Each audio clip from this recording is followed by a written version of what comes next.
It's convenient, it's cheap, and it's everywhere. And that's what makes plastics such a tricky issue. The federal government has now decided a ban on single-use plastics is part of the solution. But what about the rest of it? That even after decades of recycling programs, they're still piling up here and around the globe. With us to consider that, in Vancouver, British Columbia, Sarah King, head of Greenpeace Canada's Oceans and Plastics Campaign. And here in our studio, Joanne St. Godard, Executive Director, Recycling Council of Ontario. Usman Valiente, policy analyst and author of the Smart Prosperity Institute's recent report, A Vision for a Circular Economy for Plastics in Canada. And Dominic Dimondo, co-founder and vice president of technology at the clean tech firm Green Mantra. And it's good to have everybody here in our studio. And Sarah, nice to have you on the line from the left coast. I want to just throw a few numbers out here to set the table for the discussion to come. In Canada, 3.84 million tons of plastic is generated every year. Only 11 to 12% of that is collected for recycling, and even less is actually recycled. Okay, let's get into this. Sarah, it seems that Canadians are waking up to the fact that our recycling system is not quite what we thought it was, so let's compare and contrast here. What do you think the general sense among Canadians about how effective our recycling programs is?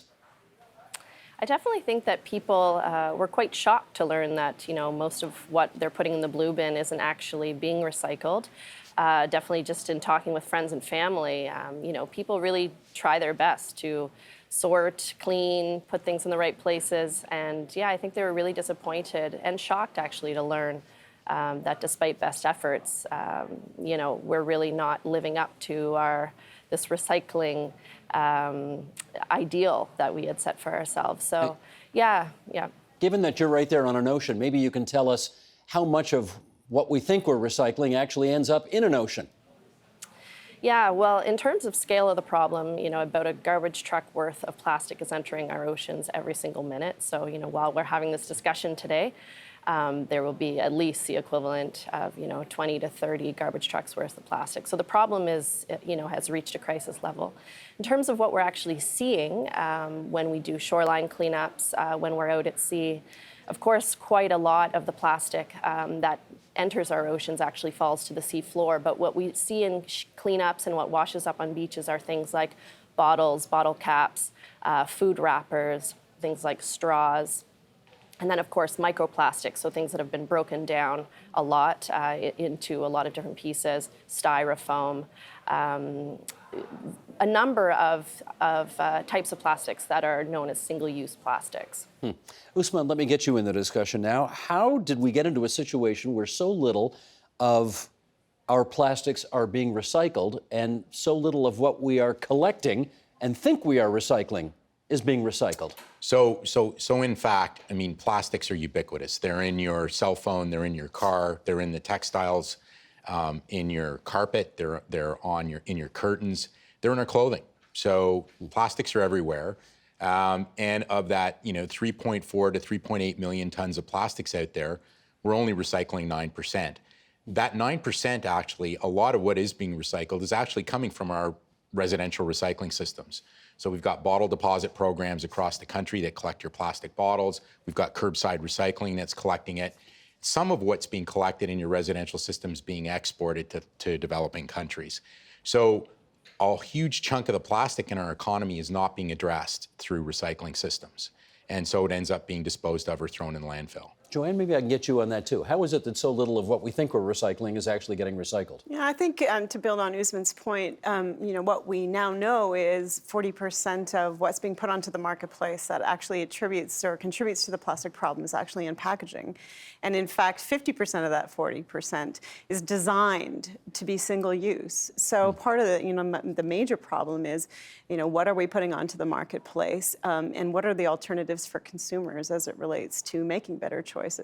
So not only do we have to clean up our recycling programs and maybe even reset those based on the realities of how plastics are moving in the world today, but coupled with that, what are we choosing to put onto the marketplace and how are consumers able to make better choices? What's the relationship between the production cycles and our consumption cycles? Do we love plastics that much?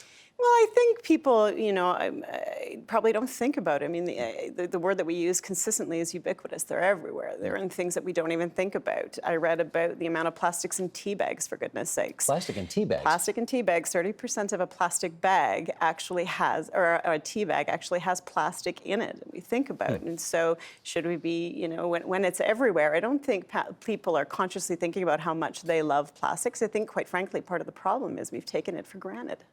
Well, certainly. I mean, we had the federal environment and climate change minister here not too long ago, Dominic, and she was pretty clear about her desire to ban single-use plastics. And you've got a somewhat different approach to it. Tell us about your business. Sure. So just kind of on a high level, what we're doing at Green Mantra is we're using chemistry to allow us to redesign or transform the plastic molecule and create new materials. And these materials can be additives used by manufacturers in products like roofing shingles, roads, or back-end molded plastic products. And the benefit of doing that is, one, as the manufacturer, you can produce a product that performs better, but two, you're offsetting similar products that are derived from fossil or crude sources. And it's interesting, when you talked about plastic bans, we might go into it, I think, with the panel in more detail. The plastic ban does a great job at bringing to the forefront that we have a problem with waste plastics. But I do think it falls a bit short as being the major solution for waste plastics. And there's two reasons I kind of feel that way. One, when we see that these plastic bans are kind of quickly being implemented, they can give the consumer this false sense of success, that the ban's in place, we're doing what we need, we're tackling the problem. Whereas the ban might be a small part of a bigger strategy around how we're going to get to a circular economy for plastics. And I think the other side that's really important to take into account when we dive deeper into plastic bans is, before we rush to put a ban in place, we need to make sure that the alternative material that's going to take place for the single-use plastic actually has an overall greener footprint.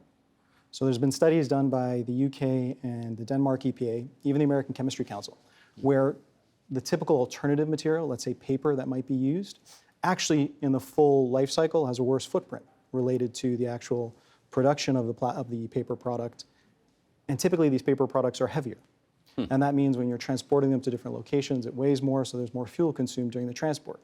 So I think when we talk about plastic bans, there's some great things that they do in the discussion, but we do need to kind of have a more well thought out approach before we just implement them. Let me get Sarah's view on that. Do bans on single-use plastic, in your experience, Sarah, work? We've definitely seen that bans play a really important role in stopping the problem at the source. And that's, when we talk about zero waste, when we talk about a circular economy, you can't have a circular economy without really addressing the reduction issue and basically removing from circulation things that are known to generate, significant and problematic waste. And so I think we really need to ensure that we're weeding out the most problematic and unnecessary plastics in this case. And I would say, a concern that we have with moving towards really investing in a lot of infrastructure that deals with the waste. Of course, it's essential as we transition to a more circular economy to deal with all the plastic that's out there and deal with this massive waste problem we have now. But we don't really want to put all of our eggs in a basket that creates a demand for waste and that is reliant on waste, because ultimately we want to be moving away from the generation of plastic waste. Usman, let me give you a few examples. Plastic cutlery, plastic straws, plastic bags, they're all single-use. Environmentalists rail against them. If you banned them, would that solve a problem? Well, I mean, bans are one policy tool. So what problem are you trying to fix? And so bans typically are brought in to deal with marine plastic pollution. So things that are found in the water on beaches that are a threat to marine mammals and reptiles and fish, or end up in our food. So as Dominic pointed out, I mean, they're a narrow application for dealing with a specific set of plastics that are found in the ocean and are a problem. So are they effective for dealing with that? Yes, they are. But does that deal with the bigger plastic problem? We need another set of policies to deal with the low collection and recycling rate that we have for all other plastic types. So it's just one policy tool that we're talking about. Do you have a view on the plastics ban? Yeah, and I think to echo the supports, I think particularly where we have alternatives, and we do for things like coffee cups, we do for things like plastic bags, and it's not such a huge ask of the population to make those lifestyle changes. And we're seeing it all the time. Go into any grocery store now or any retailer, and you've got a reusable bag alternative. And in fact, it doesn't affect our lifestyle whatsoever, and it's not taking away too much convenience in your lifestyle. So absolutely, bans from sale are one tool, as has been indicated by Usman. But I think we have to admit that where there's alternatives, it makes tremendous sense. The other ban that really what we should be looking for is ban from disposal, which is a supportive policy tool which helps companies like Dominic and other processors in our community, businesses that have made investments across Canada who are looking for good feedstock so that can actually use them in reproduction cycles. And they shouldn't be competing with relative cheap disposal across the country. So really important that when we talk about bans, not only bans from sale, but bans from disposal as well. Can I just follow up with you on that? This whole notion of a circular economy when it comes to plastics. Can you just fill in the blanks on that for us? So a circular economy is where you have the manufacturer of a product designs the product to be collected and reused or recycled, sets up systems to do that. That material then goes back to companies like Green Mantra, where the plastics is then recycled back into new products, and it flows back into the economy. So the point is not to end up in a landfill somewhere. Exactly, and to recover those hydrocarbons, those resources in plastic for consistent reuse again and again in productive cycles. And the next step would be to start producing plastics differently rather than producing them from fossil fuels or fossil resources like natural gas, but start producing them using renewable chemistries. When you bring those together, you've got a low-carbon plastic system that's zero waste. And that's really what we're aspiring to. Then let me follow up with you now. Your raw materials, where do you get it from?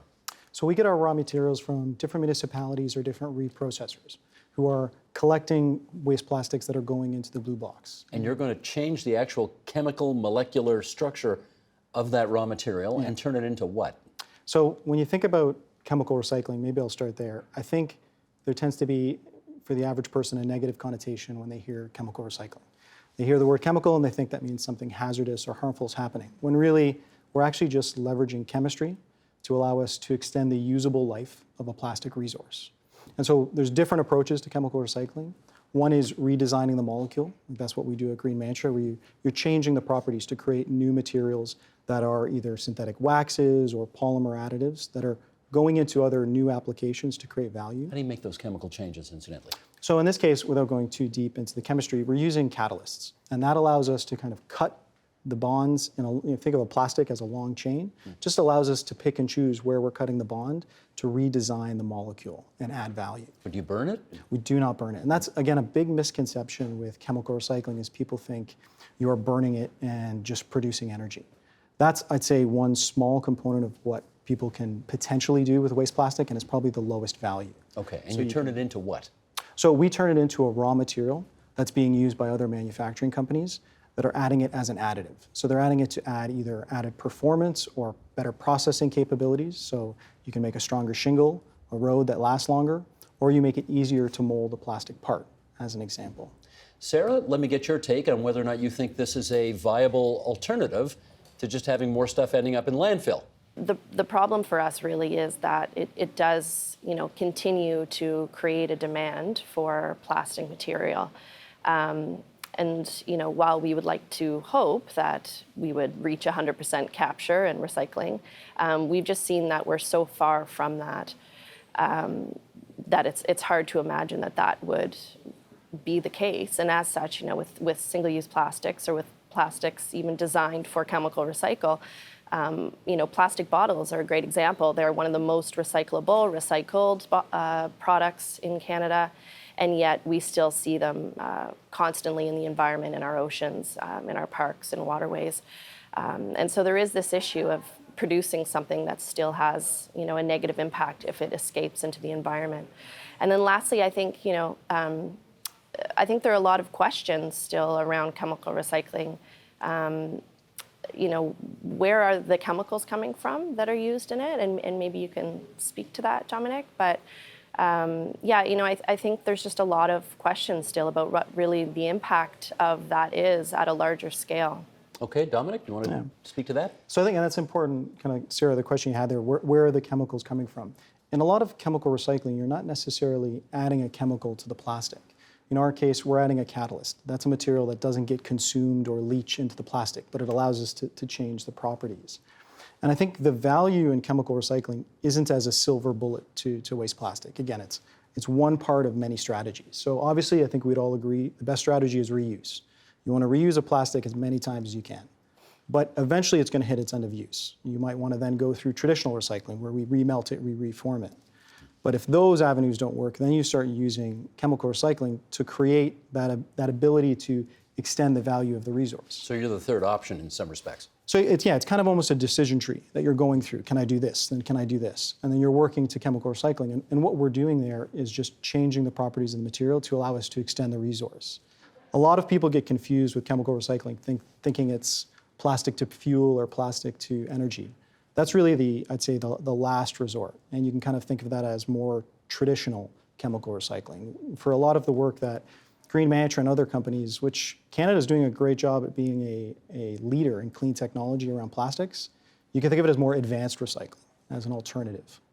Do you meditate and your mantra is green? Is that why you call the company that? Well, it's exactly that our methodology and what we're doing is to be green and to try to be as resource efficient with the materials we have. So I'm being a little too literal in my interpretation of the name of your But that, company. with our employees, our team, which we have a great team, that's our focus. Got is it. to be as green as we can. There's this expression I keep running into, extended producer responsibility. Usman, what does all that mean? That means that you made a product, so let's say a cell phone, and it's got plastics and metal in it. You're responsible for recovering that plastic and metal once the consumer is done with it. So the producer that caused that product to be sold is responsible for collecting it end of life and making sure the resources are recovered from it. And that's what that concept is. Do we have laws in place right now that force that? They're nascent, they're coming. So we had a first cut at them. Ontario's in the middle of reforming its extended producer responsibility laws on packaging. We do in other jurisdictions. British Columbia is the first jurisdiction with it for all residential recycling. So your producers, your Procter & Gamble's, your Unilevers, your Loblaws are responsible for delivering residential recycling there and for operating a bottle deposit system as well. And so that is now an emerging concept. Some jurisdictions have had producers pay municipalities to collect and recycle. And what they found is that doesn't really work because the producers are left stuck with the plastics trying to do something with it. You really need to have producers take municipal recycling systems and turn them into provincial recycling systems to get scale efficiency and get that stuff collected and recycled by companies like Green Mantra.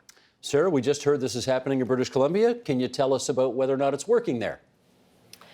Well, definitely, when we look across Canada, definitely BC is doing a better job, I would say, of collecting and recycling a lot of our plastic here.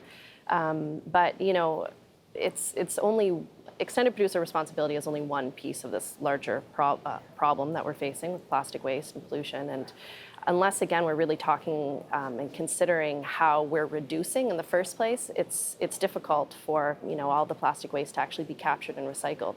So even though our, again, going back to bottles, even though bottles have a really good collection and recycling rate, if you're collecting or if you're producing, a billion bottles a year and only 85% of that is actually being recycled, then that's still a lot that's being leaked into the environment, that's going to landfill, et cetera.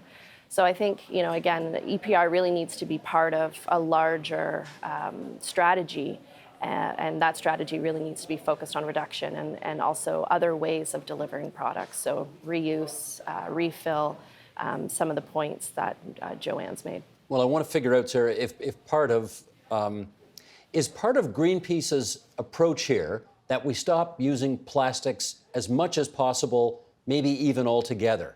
Would you like to see that kind of world? Yeah, ideally, we'd like to see us move away, essentially phase out our reliance on all non-essential plastics. So when we think of what is most regularly ending up in the environment, what we have seen repeatedly has low recycling rates, what we know are toxic to human health, to wildlife, we'd really like to see these phased out.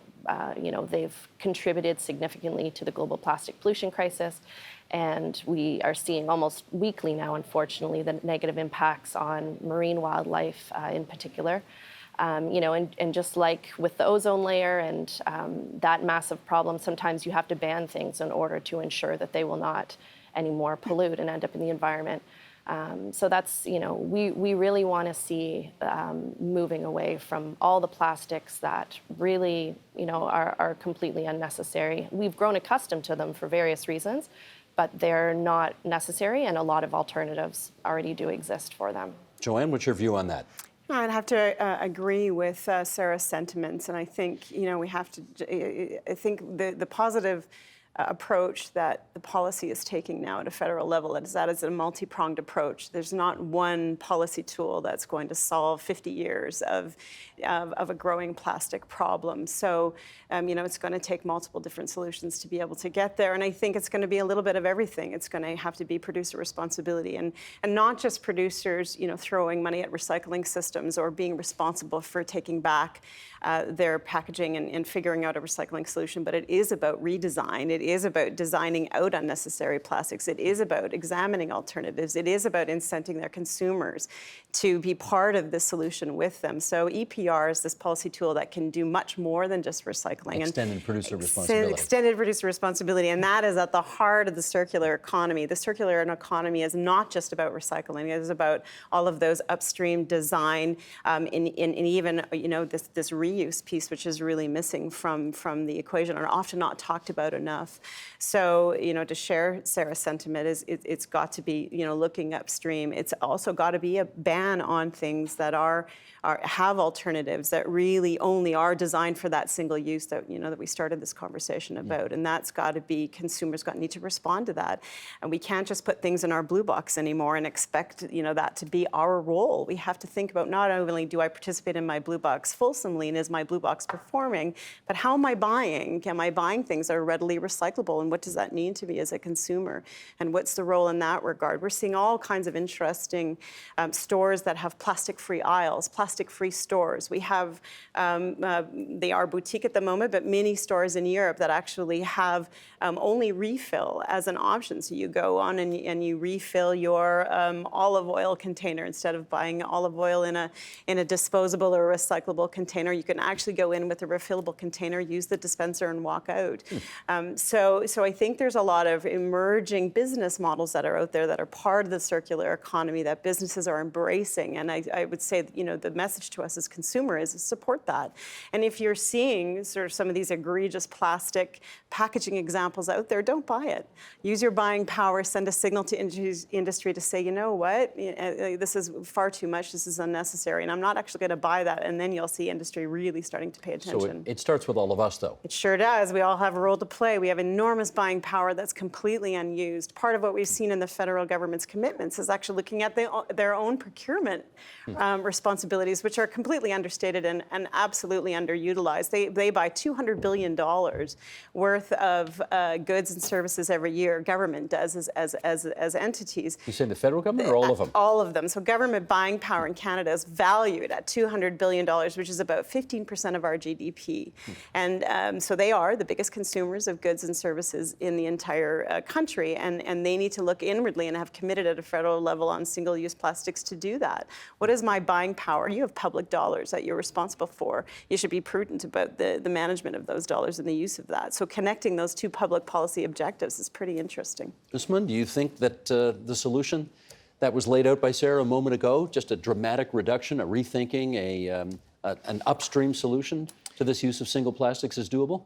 Well, I mean, it should happen because of the economics. So right now, it is cheap to make plastics, it's cheap to use them once, and it's cheap to dispose of them. So when you start internalizing these costs to producers by making them collect and recycle things, then they start to think, as Joanne pointed out, should I be making this as a disposable? Maybe a reusable makes more sense because it's very costly to collect and recycle this. And maybe I should be using less. So now if they're picking up the full life cycle cost, their decision making about how they produce their products, what they put in them, how recyclable they are they reusable, those things start to come to mind because right now it's take natural gas, make plastic, use it once, put it in a landfill or incinerate it. And we've really got to start taking those costs and putting it back to the producers so they can make better choices to do all of those things which are circular economy. What's your view? I think I agree with both the panelists' point on we want to move to a reusable system where we have less single-use plastics. And I appreciate Sarah's kind of impassionment around the plastic waste problem, kind of the call to action that she's bringing with saying, let's just kind of remove all plastics. The concern I have with that is essentially what we're saying then is it's inevitable that things are going to end up in our environment and waterways, so let's move to a biodegradable system or a system that will degrade into the environment. But that necessarily doesn't close the loop. So we need to figure out how we can close the loop, recapture the value in different waste streams, and actually reuse them.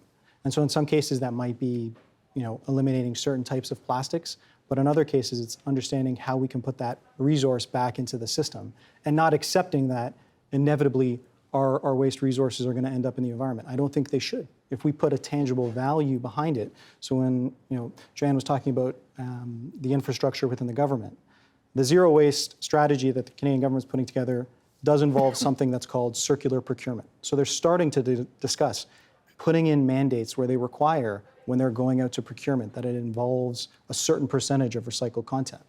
That grows the market, that helps close the loop, and that will reduce things going into the environment. Are they pushing that aggressively enough? Not as aggressively as they should be right now. I think there's more attention to the ban as opposed to strategies around deposit programs, circular procurement, things that will really close the loop, and that will reduce leakage into the environment. Usman, is there a role for regulation and/or taxation here?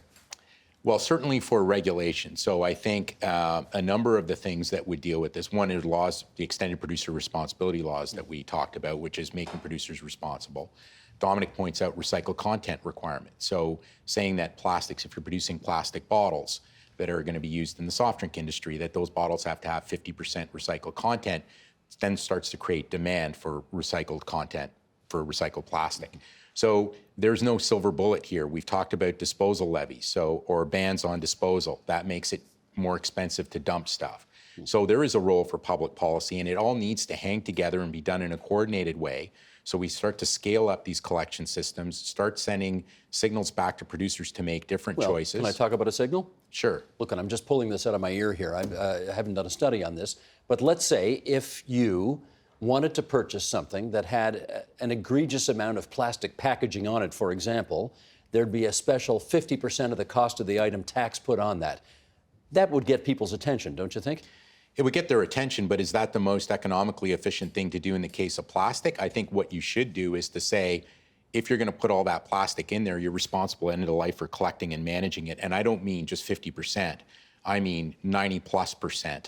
So the really high recycling targets, so that in effect, rather than a tax, you now impose the cost of recycling, which then sends that price signal right back to the manufacturer to do something differently. So that's a preferable method in your view? In my view, that's the first best policy. Okay. Joanne, what about taxation versus regulation?